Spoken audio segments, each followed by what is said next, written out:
안녕하세요. 딸아이를 키우고 있는 워킹맘입니다.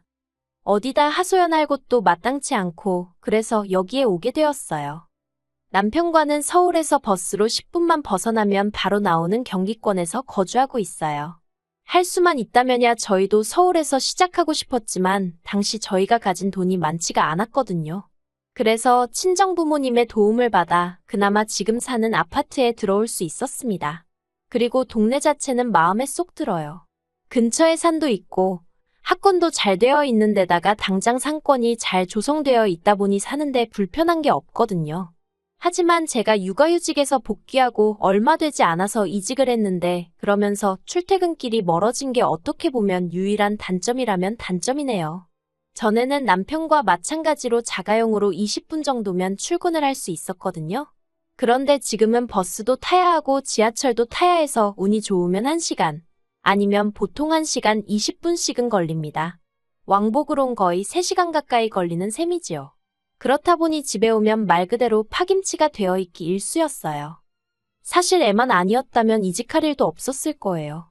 원래 다니던 회사도 잘 다니고 있었고 월급도 많았던 건 아니지만 그렇다고 크게 부족하지도 않았거든요. 그런데 어머님 아버님의 성화로 저희 계획보다 이르게 아이를 갖게 되었습니다. 그리고 애를 키우는데 돈이 많이 든다는 건 알고 있었는데 그게 제 예상보다 훨씬 많이 들더라고요. 게다가 엄마 마음이란 게 제 자식이 남한테 치이는 꼴을 보고만 있을 순 없잖아요. 정말이지. 뭐라도 해줄 수만 있다면 더 해주고 싶고 그렇잖아요. 저도 별반 다르지 않았지요. 산후조리원에서 만난 여자들부터 시작해서 여기저기서 말이 들려오니까 하루라도 빨리 뭐도 가르쳐야 될 것 같고 옷도 먹는 것도 좀 더 좋은 걸로 챙겨주고 싶어지고 여러 가지로 조바심이 나더라니까요. 그런 와중에 복귀한 회사는 저를 어찌나 서럽게 하던지요. 비록 제가 대기업을 다니고 있던 건 아니어도 동네 구멍가게도 아니고 그래도 나름 직원 수도 100명이 넘고 연매철도 몇십억인 그런 곳이었거든요.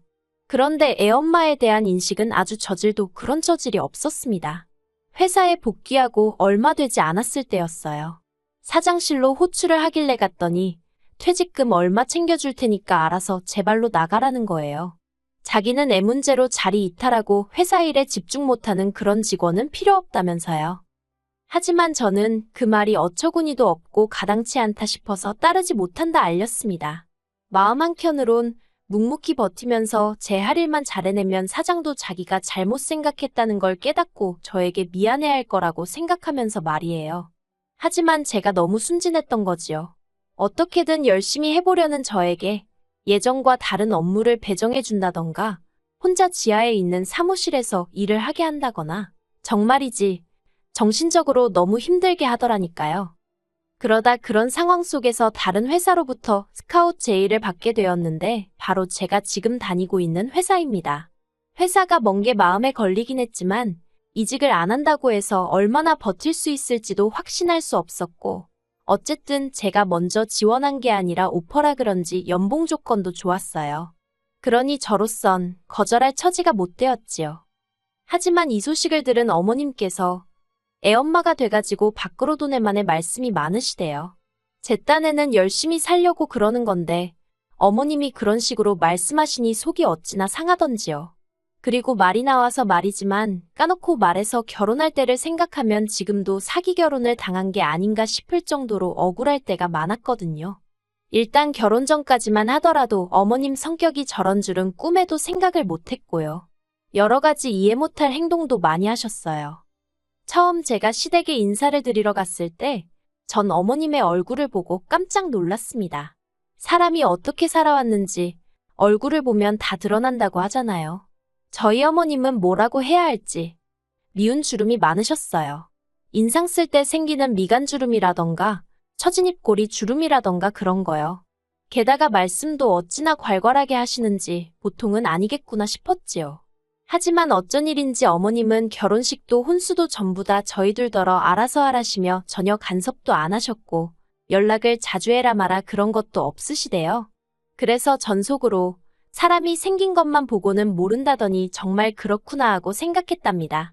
그런데 문제는 결혼식이 임박할 때까지도 처음에 저희 결혼에 보태주시기로 한 5천만 원에 대해서 이렇다 저렇다 말씀이 없으신 거예요. 저는 저대로 돈 이야기다 보니 껄끄러워서 눈치만 살피고 있었고요. 그러다 답답한 마음에 여쭸더니 덜컥 제 손을 잡으시곤 당신 사정을 길게도 늘어놓으시대요. 그리고 그때는 식은 코앞이지. 어머님하고는 그럭저럭 정도 들었지. 그래서 제가 냉정하게 상황 파악을 못하고 남편이랑 상의 끝에 어머님이 해주신다던 돈은 대출을 받아서 해결했답니다. 그렇다 보니 결혼식을 올리고 나서도 한동안 애가 질 생각은 꿈도 못 꿨지요. 그런데 결혼한 지 1년도 안 돼서 아버님이 쓰러지시고 이래저래 집안에 일이 좀 있었어요. 그러니까 어머님이 하루빨리 손자라도 아버님한테 안겨드려야 하지 않겠냐며 그렇게 밤이고 낮이고 저를 닥달을 하시는 거예요. 남편도 남편대로 마음이 급한 눈치였고요. 그리고 그때 남편이 분명히 했던 말이 아이만 낳으면 어머님이 애도 봐주시고 여러모로 도움을 많이 주실 거라 했습니다. 솔직히 친정에 맡기기도 여의치 않았던 상황이라 그래 여러 가지로 좋은 일 한다 생각하자 마음을 먹었어요. 그렇게 지금 딸애를 갖게 되었고요. 하지만 이게 웬걸요. 막상 애를 갖고 나니까 어머님이 도와주시긴 뭘 도와주시나요? 입덧이라도 하면 그걸 가지고 애 가졌다가 유세하냐? 생색내지 말라 별소리를 다 하시대요. 그뿐만이 아니었습니다. 애도 예뻐해주질 않으시니 그게 그렇게 서운하더라니까요. 저희 애 첫돌 때요. 금반지까지는 기대도 안 했습니다만 어쩜 양말 한 짝도 안 사주실 수가 있어요? 그러니 저라고 시댁에 돈을 쓰고 싶지가 않더라고요. 그런데 올해 초였습니다. 어머님이 집에서 밥이나 같이 먹게 오라고 해서 갔거든요. 그런데 신혼에도 와 있더라고요. 신혼은 남편보다 2살 어리고 저희 결혼한 다음 해에 결혼을 했어요. 애는 아직 없고요. 아무튼 그런 상황에서 어머님이 뜻밖의 이야기를 꺼내셨습니다. 어머님 아버님이랑 신혼애랑 합가를 하기로 했다는 거예요. 그래서 집을 리모델링을 해야 한다는데 그 돈을 저희더러 좀 보태라고 하시는 게 아니겠어요? 황당했지요. 보아하니 신혼애가 들어와서 산다고 하니까 리모델링 이야기가 나온 것 같은데 그걸 그러면 신혼애회가 보태야지 왜 저희가 보태나 싶어서요. 그리고 막말로 돈이 있어야 그것도 뭐 보태드리던지 하지 저희도 여유가 없이 빠듯했거든요. 그래서 어머님께 죄송하다 그럴 만한 돈이 없다고 일단은 그렇게 말씀을 드렸습니다. 그러자 어머님이 니들 얼마 전에 자동차 계약했다 하지 않았냐면서 그 이야기를 꺼내시는 거예요. 사실 남편이 타던 차는 남편이 직장에 들어가자마자 샀던 차라 10년도 더 된 차였고 제가 타던 차도 7년이 넘은 차였습니다. 그런데 이제 애를 데리고 어디라도 가려니까 이 차고 저 차고 불안해서 태울 수가 있어야 말이지요. 그래서 조금 무리한다 싶기는 했지만 가족용 SUV를 한 대 계약을 하긴 했었어요. 그런데 어머님이 저희더러 지들 차 살 돈은 있고 당신 리모델링비는 못 내주냐면서 얼마나 짜증을 내시던지. 신혼 남편도 있는 자리라서 제가 더 세게 나가지는 못했지만 저렇게 막무가내일 수가 있나 싶더라니까요. 그래도 결국은 어쨌든 돈이 없으니 리모델링비는 못 해드렸어요. 듣자 하니 신혼의 집 팔고 빚 갚고 얼마 남았던 모양이라 그 돈으로 하기로 했다더군요. 이건 여담이지만 신혼애가 어머님네 들어가서 살게 된 게 신우가 신혼 남편 몰래 동네 여자들한테 거짓말을 치고 돈을 빌려다 쓴 모양이 돼요.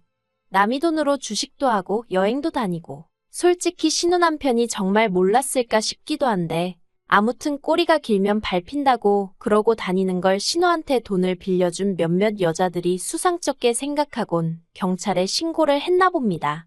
그래서 합의를 해야 하네 어쩌네 그러면서 일이 커져가지고 집까지 팔게 된 거지요. 그나마 집이라도 한 채 있었으니 망정이지. 그리고 저희 어머님도 대단하다 싶은 게 그러나 중에도 남는 돈으로 리모델링을 강행하시더라니까요.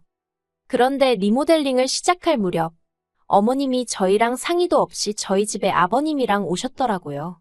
그리고는 공사기간 동안 가 있을 곳이 없으니 당연한 거 아니냐면서 저희 집에 한 달 정도 계시겠다는 게 아니겠어요? 어이가 없었지요. 어머님 댁에서 5분 남짓한 거리에 이모님 혼자 살고 계시거든요. 뭐 아버님 입장에서야 처제인 이모님보다는 아들 집이 편하셔서 그러실 수도 있지만 아무튼 여러 가지로 저도 날이 서더라고요. 그런데 이미 짐까지 싸들고 오신 분들한테 안 된다고 할 수도 없고 남편도 자기도 몰랐다면서 미안하다고 하대요. 그래서 유야무야 같이 지내게 되었습니다. 그리고 말해 뭐 하겠어요. 한 달이 1년처럼 길고 고역이었습니다. 어머님이 계신다고 저나 남편의 일상이 조금 편해지고 그런 게 전혀 없었어요. 저는 집에서 7시에는 나가야 제 시간에 출근을 할 수 있었는데 어머님이 아침을 차려달라고 하질 않으시나 화장실도 하나뿐인데 그걸 차지하고 안 나오시고 정말 일부러 저러시나 싶을 정도로 아침부터 사사건건 사람 환장하게 하시더라고요. 게다가 아이도 전혀 봐주시려 하지 않으셔서 남편이 등하원을 시키는 건 여전했습니다. 그래도 남편은 자기 부모님이라 그런지 어떻게든 이해하려 하는 눈치였지만 막말로 저는 피 한 방울 안 섞인 남이었으니 불편할수록 싫은 마음이 극에 달하더라니까요.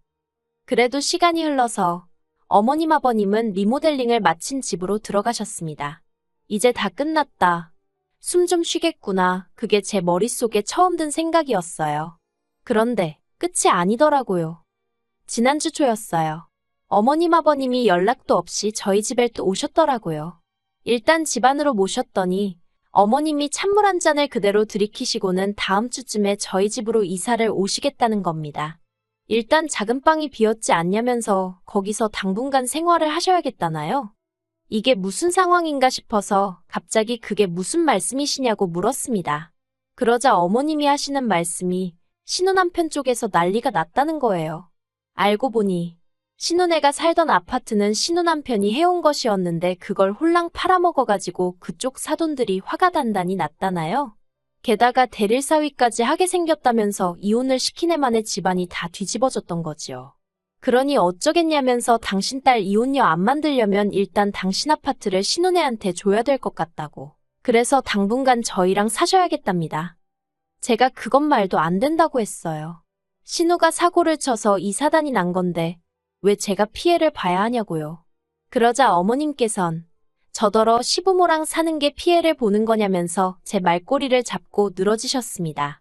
저더러 그렇게 안 봤는데 아주 못돼 처먹었다면서 가족끼리 서로 돕는 거지. 너는 그런 것도 안 배웠냐고요. 저라고 할 말이 없었겠어요?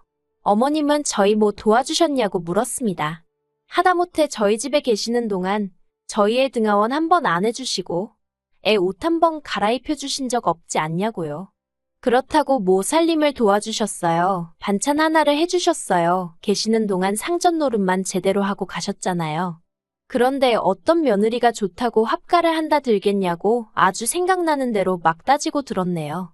그러자 옆에 있던 남편이 말이 너무 심한 거 아니냐며 저를 막더라고요. 솔직히 남편이라도 확실히 제 편을 들어줬다면 제가 그래도 화가 그렇게까지 나진 않았을 것 같아요. 그런데 남편이 저를 가로막는 순간 왜 시쳇말로 눈 돌아간다고 하잖아요.